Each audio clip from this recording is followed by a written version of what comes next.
एक बात जो है एकदम से कमर्शियल गैस के सिलेंडर 993 तो बढ़ा दिए ये गए चीज़ तो और छोटू गैस सिलेंडर के भी 261 रुपये बढ़ा दिए गए और ये भी कहा जा रहा है कि पेट्रोल और डीजल के दाम भी 4 से 5 रुपये बढ़ाए जाएंगे। देखिए, ये चीज़ तो बीजेपी की बहुत ख़ास चीज़ है, एनडीए सरकार की, बीजेपी की सरकार की। जब चुनाव होता है तो कुछ चीज़ या तो वो स्थिर रहती है या फिर उसका रेट कुछ कम कर दिया जाता है चुनाव में लाभ लेने के लिए। लेकिन जब चुनाव हो जाता है तो महंगाई का बोझ जनता के सर पे मंड दिया जाता है।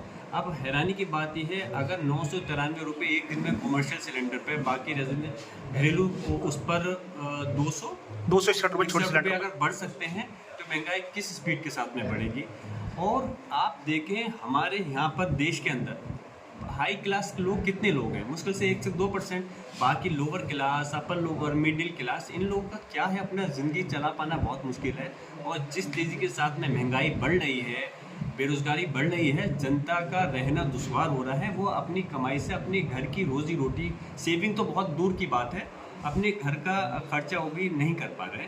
तो लोगों को समझना पड़ेगा, बीजेपी की जो नीति है उसको जानना पड़ेगा। मैं सिर्फ मुस्लिम समाज से नहीं कह रहा, हिंदू समाज के लोगों से भी कहना चाह रहा हूँ कि आप समझिए इस बात को, देखिए कि ये महंगाई का भार जो है सिर्फ मुसलमानों के ऊपर नहीं पड़ना, पूरे देश के ऊपर पड़ना है। और देश में बड़ी आबादी किसकी है, हिंदू समाज की है, तो ज़्यादा लोग प्रभावित जो होंगे वो हिंदू समाज के लोग होंगे। इसलिए आप समझिए और आने वाले समय के अंदर ऐसी सरकार को हटाइए जिससे कि लोगों के फ़ायदे नहीं होकर के लोगों को नुकसान उठाना पड़े।